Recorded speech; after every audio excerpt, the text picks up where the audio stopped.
Welcome to Thinking Like a City, Episode 1, Aristotle's Politics, Citizen Participation and Local Democracy.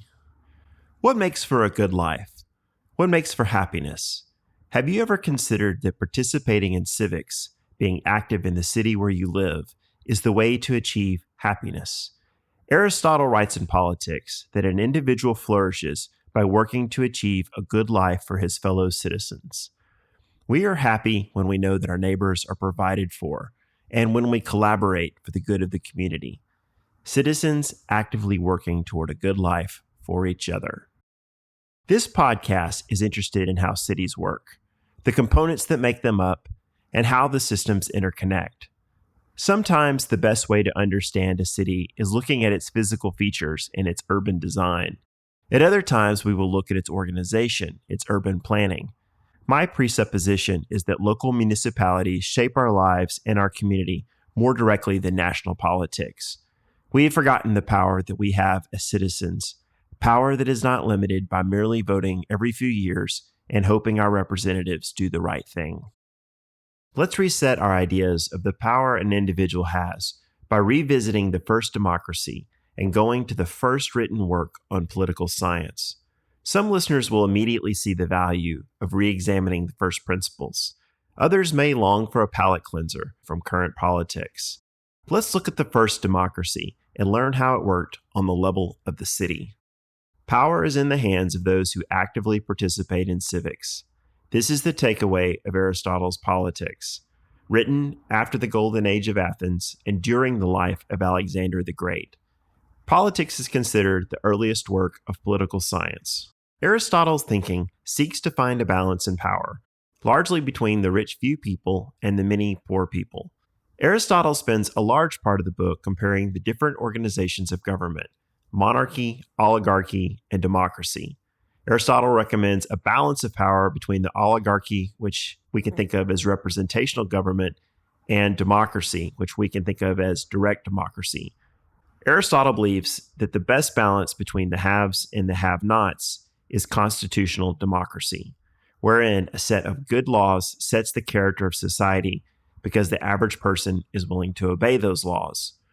Also, in a constitutional democracy, the wisest, most virtuous people are chosen for high offices of authority, while the majority of common citizens serves on juries and in lower municipal government offices. Everyone works toward the good of all others in the community. Everyone is held accountable. Property is private, but all have equal opportunity to education and business. What can we learn from Greek cities? The city-state was an urban center and its surrounding villages. It was a geographic institution, but it may be helpful to think of a polis as less of a bounded territory and rather thinking of it as a people. Ancient writings don't refer to Athens and Sparta, they refer to Athenians and Spartans. This could apply to us today. If we think of our cities less as a geographic region of streets and buildings and more as fellow citizens, then we have taken our first step to understanding the Greek concept of politics. This is a quote by A.D. Lindsay that you can find in most introductions to politics that are found in the public domain. Aristotle regards the state as a community which exists for the sake of the good life. The good life is one of virtue and self-sufficiency. Aristotle's main principle is that we cannot achieve the good life in isolation. We will only experience fulfillment within the polis, that is, within the city. The purpose of government can be reduced to the question, why do humans live together? The reason humans self-organize into families, villages, and cities is that through society, we help one another live good lives. We are interdependent. Thus, an individual is part of a whole society. Another reason we live in urban centers is because they gather economics to provide infrastructure and public services. Aristotle discusses this progression of human groupings in Book 1. In the first few paragraphs, he makes the famous statement that man is a political animal. Bees and other creatures also live in communities, but man's reason and his voice allow him to share ideas with other citizens in the city. The whole city is made up of parts, families, and individuals. An individual who does not participate in civics does not contribute to the good life of his neighbors. We have an instinct to associate with one another and to form a civil society. Achieving this is humanity's greatest good, and it requires action. Aristotle was a biologist, and he observed communities of organisms living in environments. Through his empirical mindset, he sees it as natural for man to live in society because man is a political animal. Unlike his teacher Plato, who taught of a perfect ideal city, Aristotle describes what he sees actually happening in different cities of Greece. Among people, some govern and some are governed. Therefore, he takes a scientific approach to politics. Two of the key issues are, 1, what is the best way to organize government? And 2, what are the qualifications for citizens to become leaders? So what does it mean that man is a political animal? The good life is one of virtue and self-sufficiency. Aristotle's main principle is that we cannot achieve this good life in isolation, but only by participating in society. We will only experience fulfillment within the polis, that is, within the city. But democracy is hard work. Being a citizen goes beyond voting in elections. It means you have a responsibility to the community, a duty to uphold the laws, to deliberate, and to be on a jury. It requires volunteer work to ensure the equity of opportunity for your neighbors. It means obeying the laws. Above all, to Aristotle, it means providing an education to all citizens. What kind of government organizations do we observe in the real world? The reality is America is a republic based on democratic principles, and so is Athens. Direct democracy is impractical and can degenerate into radical democracy, where uninformed people vote on policies that do not lead to the greater good. Do we have to accept monarchy, oligarchy, or radical democracy? Or is there another way to organize government? The answer Aristotle offers is surprisingly similar to the government we have laid out in the Constitution, with its separation of powers and state authority. What Aristotle describes is also a mixed democracy, which should be protected by a constitution. From the beginning of our study, it will help to understand what he means by constitution. Carnes Lord interprets constitution as a regime. To the Greeks, who revered lawmakers, the laws of a constitution prescribed a way of life. Do we need representational government? Why do we need a mixed government, specifically at the city level? Man is a political animal because we have a social instinct to seek justice. Intuitively, we sense that working together will improve all life. Yet some individuals are more intelligent and think through the consequences of their choices better than other men. This wisdom, prudence, and virtue are why some lead and others follow.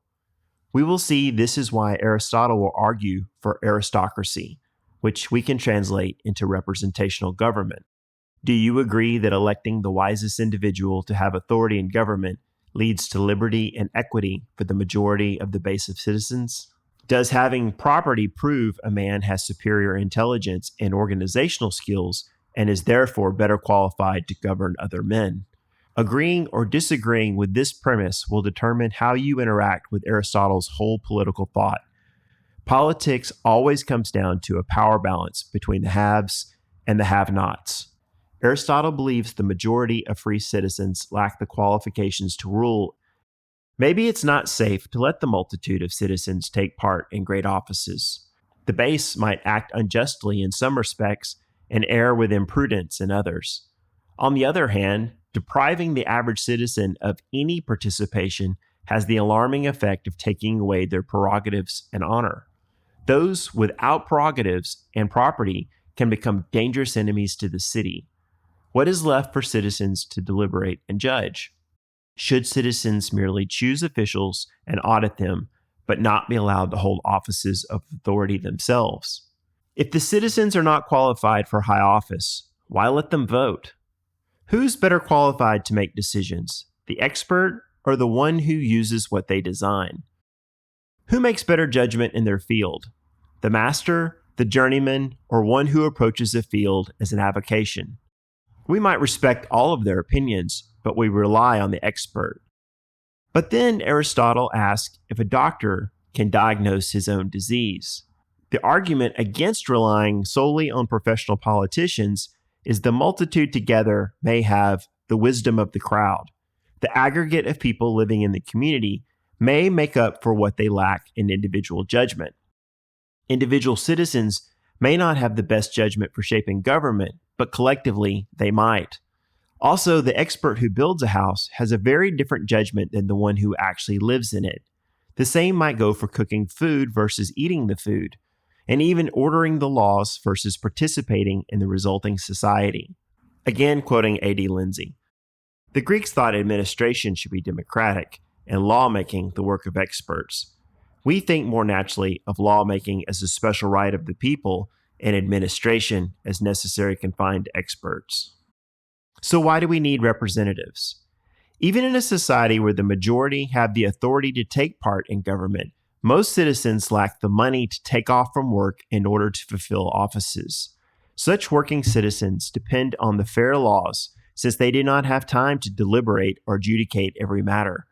Aristotle argues that only the wealthy have leisure time to govern, unless the state is so well off it can pay its citizens to attend assemblies and serve on juries. Should unqualified people hold the greatest offices of authority? Definitely not, says Aristotle. So how do the multitude have authority? By electing officials and auditing them, and by citizens holding lower offices as they merit by prudence and wisdom. The base holds the leaders in balance. When citizens partake in government, there are really two forms, oligarchy and democracy. So we are switching from Aristotle's ideal of aristocratic rule to the reality that oligarchs usually dominate the highest offices of authority because their wealth gives them influence and the leisure to concern themselves with matters of state. Oligarchy is a perversion of aristocracy in that it is still the rule of the few, but not the few with the most virtues. It is the rule of the richest. The reason oligarchy has dominated throughout human civilization is the multitude of citizens usually lack the power to counterbalance the wealthy, because the base lacks education and resources. If we do not want to live under an oligarchy, then we must strive to build a constitutional democracy, which means participation in local civics. How do you become qualified to participate and lead in your local civics? It may not have been your ambition, but Aristotle and I too argue that it is your duty and responsibility. We don't talk about virtue as much as the ancients or even the founding fathers of America did.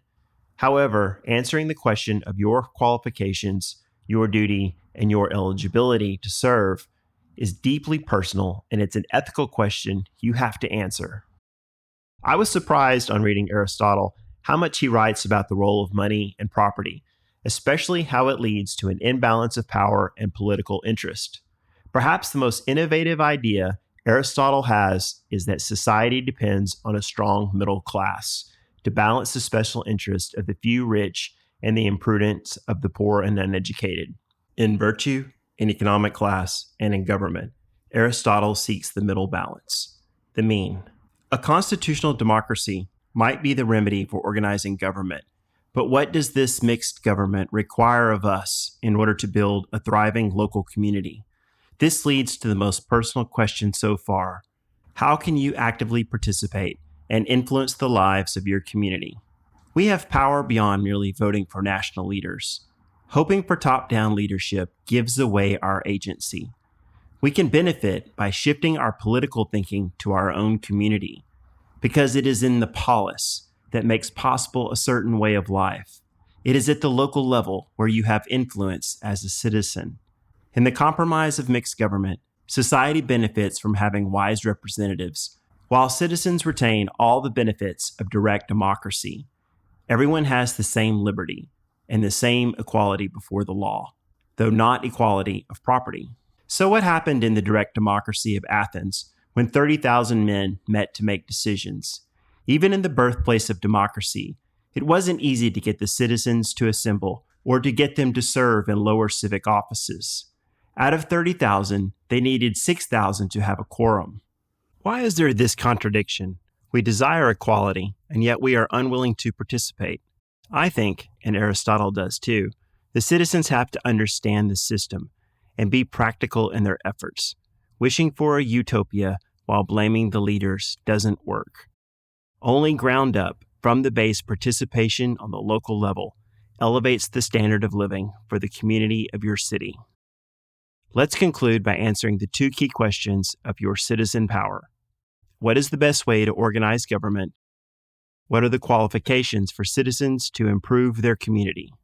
Aristotle believes the best balance between the haves and the have-nots is constitutional democracy, wherein a set of good laws sets the character of society because the average person is willing to obey those laws. What qualifies you to influence your community?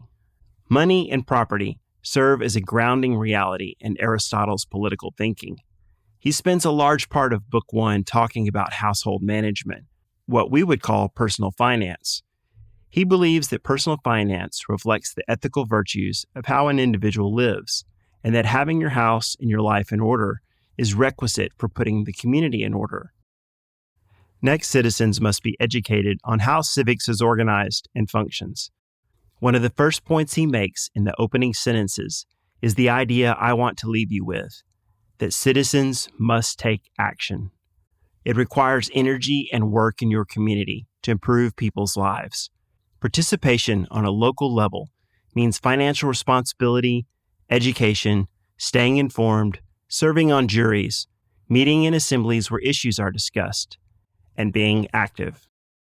Who governs your city?